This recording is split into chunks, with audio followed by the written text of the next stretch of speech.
Okay, let me thank you all for being present. I certainly want to thank the Zeno family for being present here today. Um, Back on February the 23rd at about 4 p.m. in West Houston at the McDonald's in West Houston, I think 9601 West Timer, Mr. Clifton Zeno III, whose portrait is right here before me, was fatally shot while just being in line at McDonald's.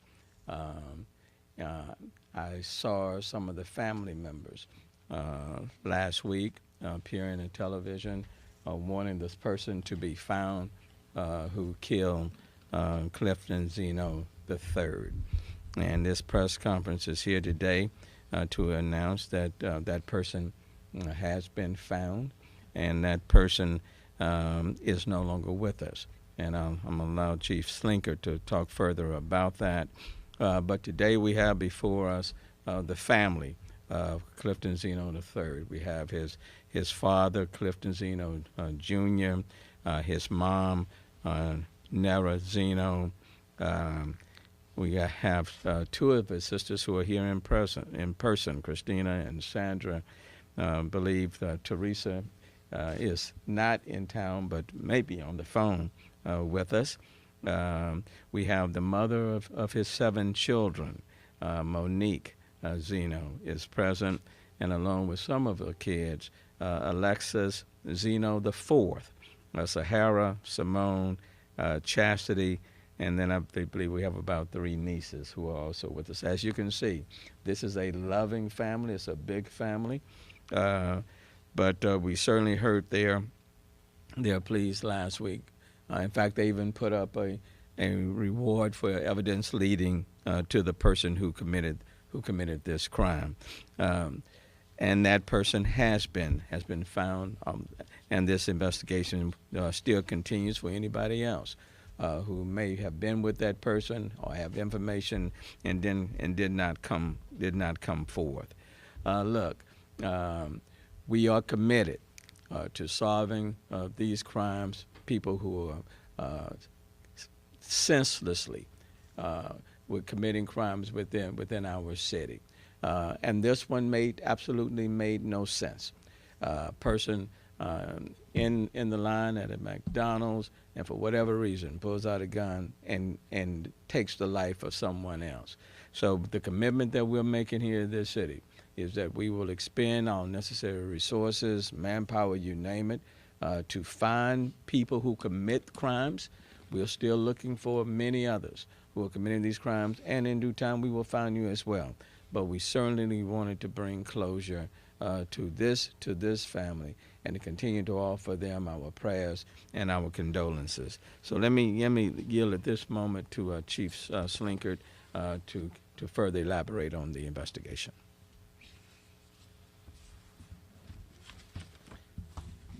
Good afternoon, and thank you very much, Mr. Mayor.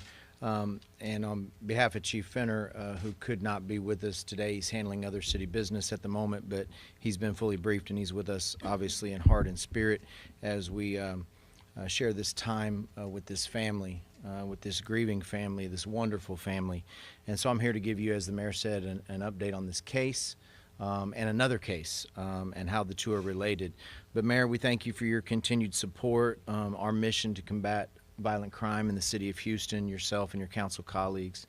And, you know, we've been up here many times, and we'll continue to come up here and let our community know that we're laser focused on doing everything we can to combat violent crime and to bring justice and case resolution to those families, right, that are hurting. And we will continue our efforts to do that.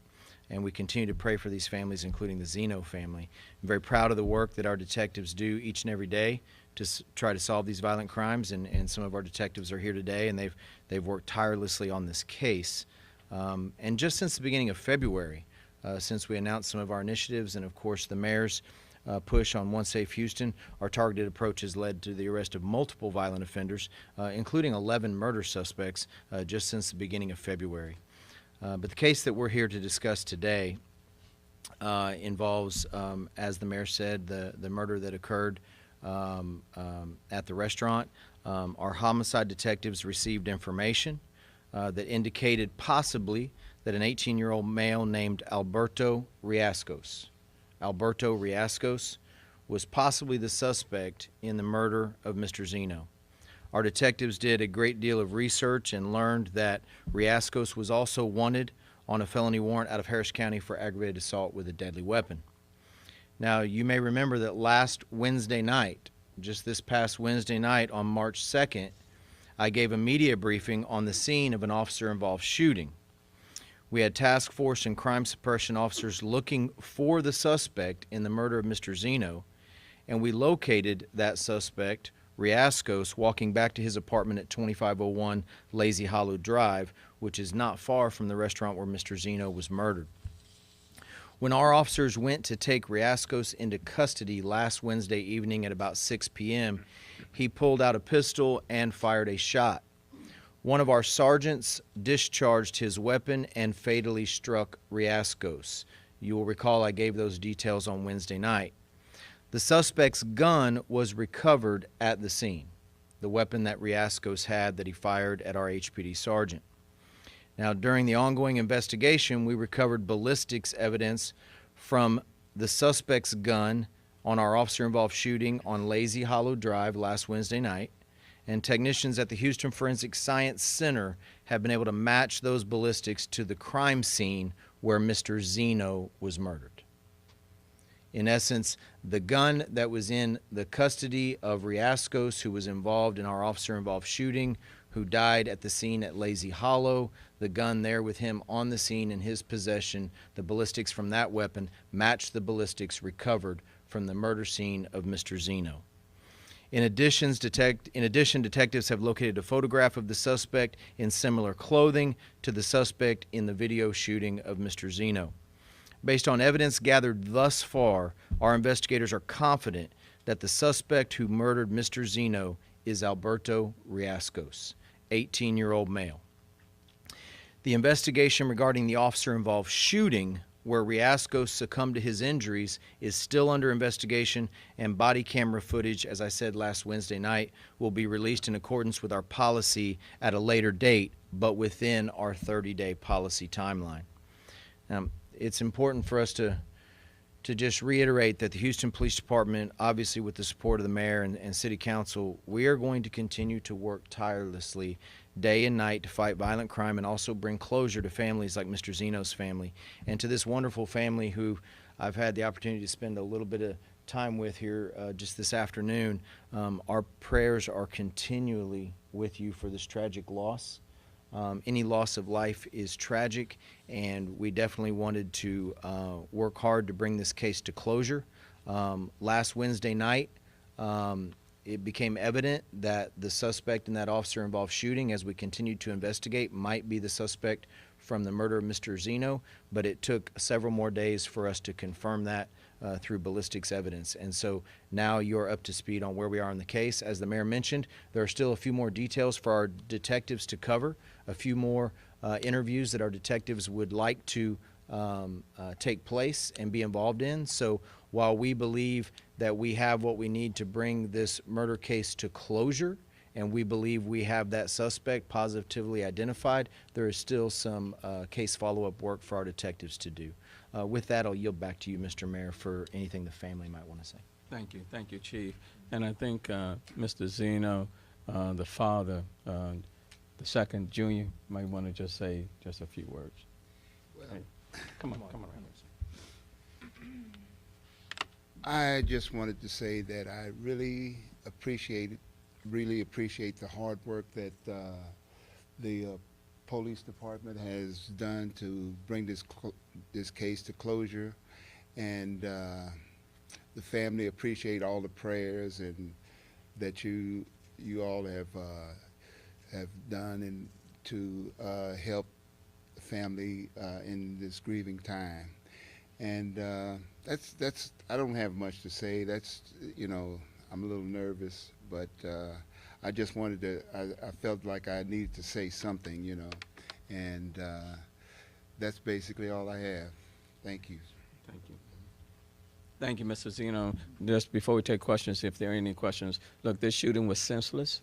We have zero policy tolerance on these type of matters, and we'll do everything we can to find people who are committing these crimes to bring them to justice. That's the main thing. It may take a little while, but we will find you.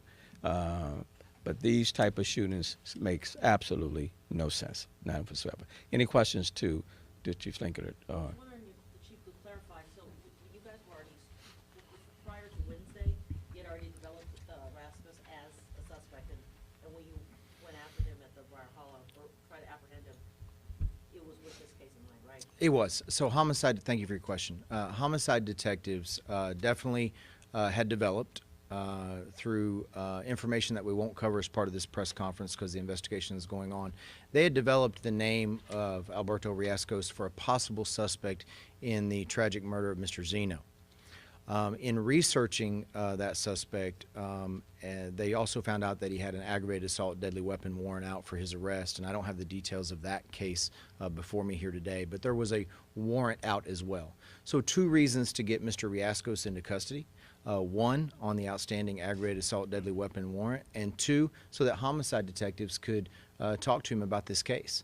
That's when our task force, as I mentioned Wednesday night on the scene, our violent crime task force working in collaboration with several other agencies, as the mayor has talked about before, and Chief Finner many times working in concert with other agencies, they had Mr. Riascos under surveillance. At the time that he left the apartment and was on foot, and they felt it was a good time to approach him and take him into custody, is when the officer-involved shooting occurred.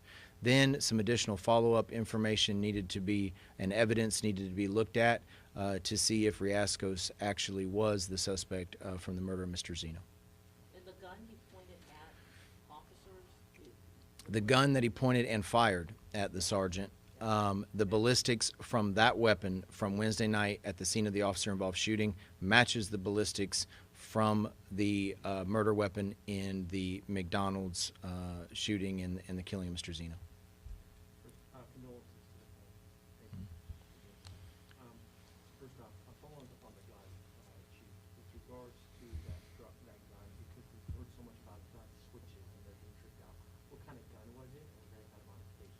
So I'm not going to go into specifics right now about caliber and about type of gun, but I can tell you that it does not appear that there was any switch or modification that we know of right now. Understood. And with regards to this particular suspect, in the history, you indicated he was out for a warrant, but in these kind of situations, these guns can get passed around. It could be burner guns out there in the community, it could be gangs. Have you been able to trace this gun back? No, still part of our investigation. So that will be ongoing, right? Additional evidence regarding the gun, where it came from, who it's been in possession of, if it's involved in any other additional crimes or links any other additional crimes. So all part of the continuing investigation, but as of now, we know it's a link to this crime. When it comes to the suspect, any gang affiliation, he's only 18. He obviously had a record with this aggravated assault case, but anything else related to the So suspect? too early on us doing some more follow-up on his background to go into any gang affiliations or things like that, but our detectives will be doing that in the coming days. Obviously, in the interest of transparency and in the interest of giving a much-needed update to a grieving family, what we have at this point in our investigation, the mayor, the chief, myself, all felt that it was necessary for this family and for our media partners to get an update on how these 2 critical incidents over the last couple of weeks are now linked. You said there were 2 cases, or are you saying these are the 2 cases you're These are the 2 cases, meaning the murder of Mr. Zeno and then our officer-involved shooting on Lazy Hollow Drive. Separate from this, and the mayor, if you can please weigh in as well, after Chief Lincoln, have you been able to identify where this, how he came into possession of this gun? Because we've heard so much about guns being stolen out of vehicles, being stolen from other places. And if you could speak to the vehicle component of it. Yeah. So that I don't know. I don't know about how he came into possession of the firearm. All that again will be part of our continuing investigation. And to your question about guns and vehicles, yeah, we continue to give reminders. I'm not saying that's part of this case, but since you asked the question, we have too many firearms stolen from vehicles in the city of Houston. We've been very clear about that. We've talked about that. We've talked about being responsible gun owners and locking up your firearms in a safe and secure manner. And simply storing in a vehicle is not a safe and secure manner in and of itself, and there are too many guns stolen from vehicles that ultimately can end up being crime guns, and so it's something that we all need to be aware of, and we all need to do our part. And to the family, I see, for example, a family member holding up a photograph. Would anyone want to share a memory or just how he lived his life rather than how he died, just to give our viewers a better idea of who Mr. Zeno was? I'll leave it up. Anyone? No pressure, but, well, Cynthia? I'm an open-ended question. That's okay. If you- You give your name. Okay, good afternoon. My name is Christina Jones. Clifton Zeno was my brother. My only brother. He was the middle child of 5. Our fondest memories that we have of him, and I think I speak as, speak for everyone, he was a prankster. He joked a lot. He loved cooking for everyone. He loved to barbecue, and above everything else, he was big on making memories with his family. That was his big thing. If he could make a memory today with you, that's what he wanted to do. So that's what I remember, and that's what we all remember about my brother. Why don't you give me the picture with the hat? Where's the picture with the hat? You have that? Who did I give the pictures back? This is, no, I gave it back. Because I used this picture here, which is one of the pictures. Oh, she had it. Yeah, this is Clifton with the hat. Yeah, you can see he's a character, So this is what that person. This is the person who's lost his life because of some craziness. Okay, and unfortunately, too many people like Clifton are losing their lives because of craziness. In direct response to your question, Mario, that's why even as a part of our One Safe Houston strategy is focusing on technology, utilizing technology more. This person fired at police officers. The gun that he used, through technology, we were able to tie back to the murder of Clifton Zeno III. And so that's why we want to beef up even more technology to trace these guns, to see whether or not this gun was used in other crimes. Okay, so technology plays a huge, important role, but just good old-fashioned police work.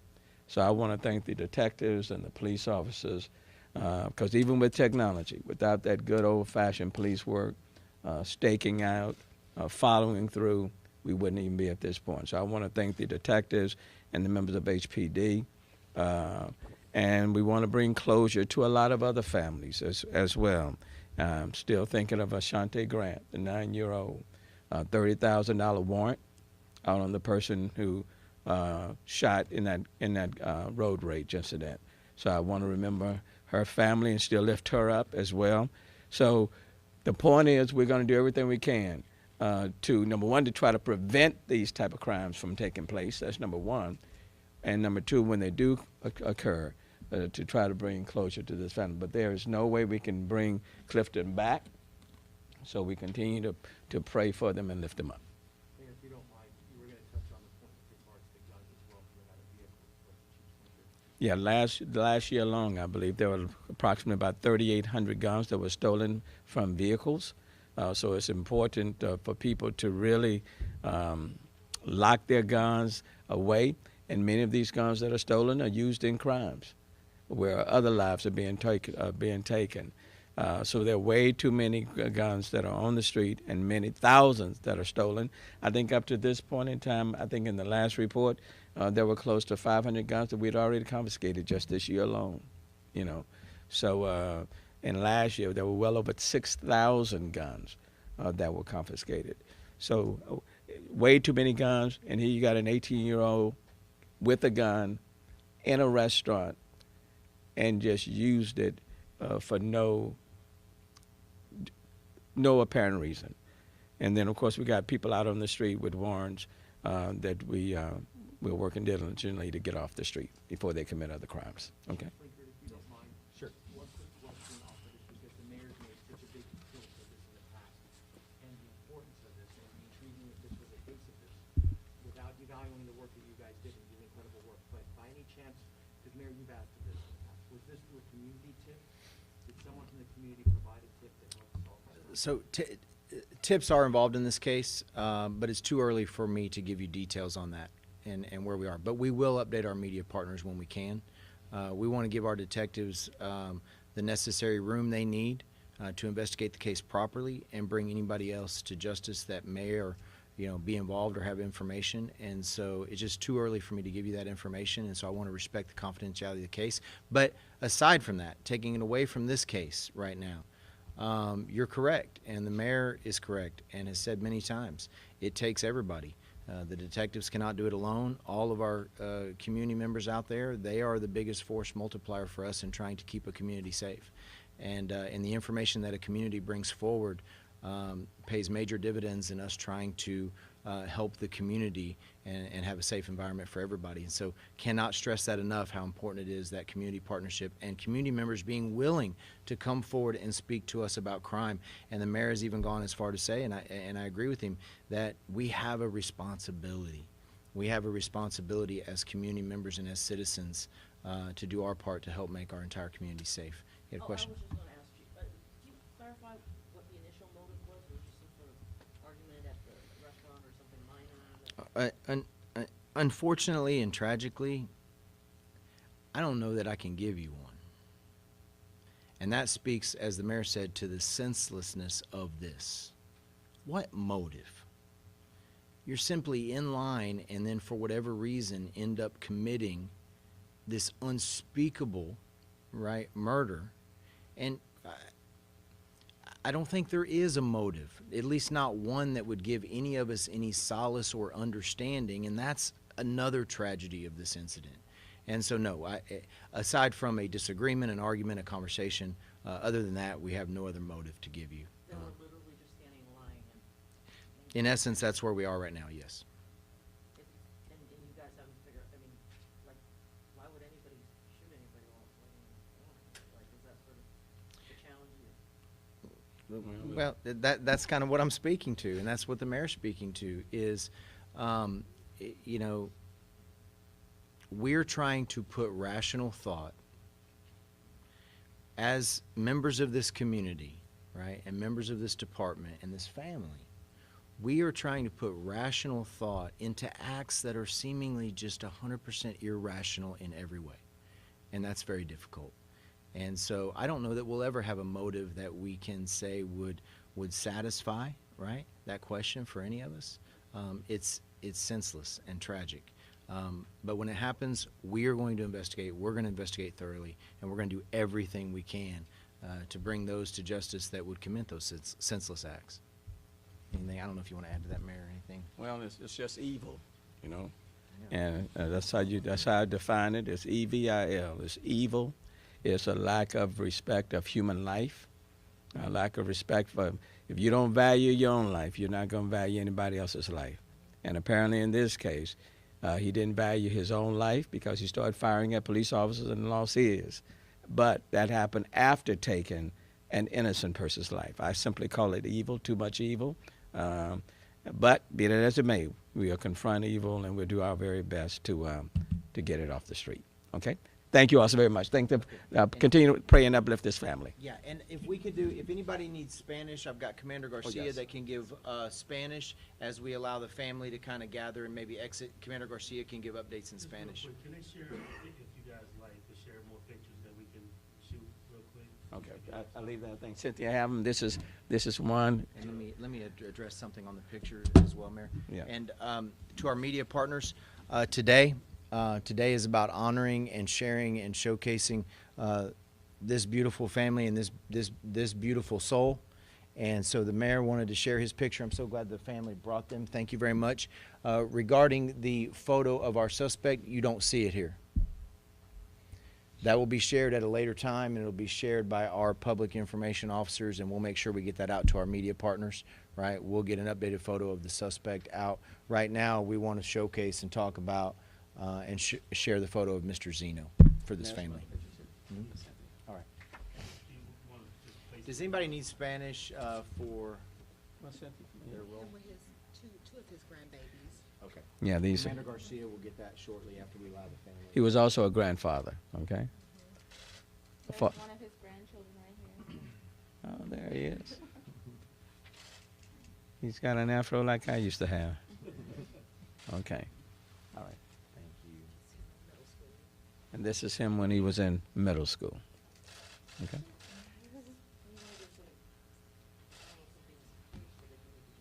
Put him out there.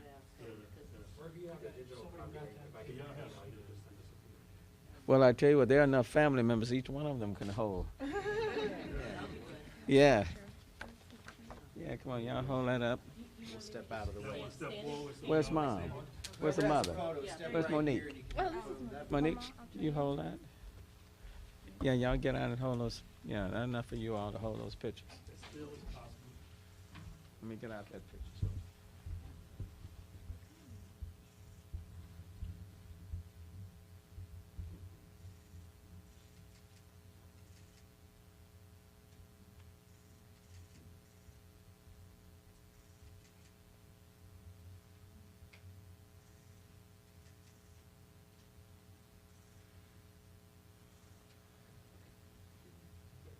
And the three right here, can y'all face this way?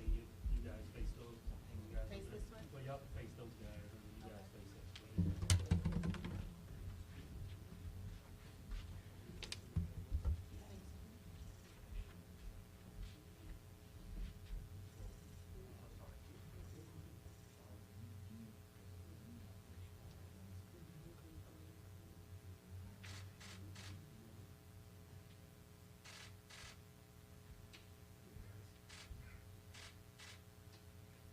Okay, y'all got it? Thank you. Okay, Commander Garcia, if anybody needs Spanish, please, Commander Garcia will give some updates as we take care of the family over here.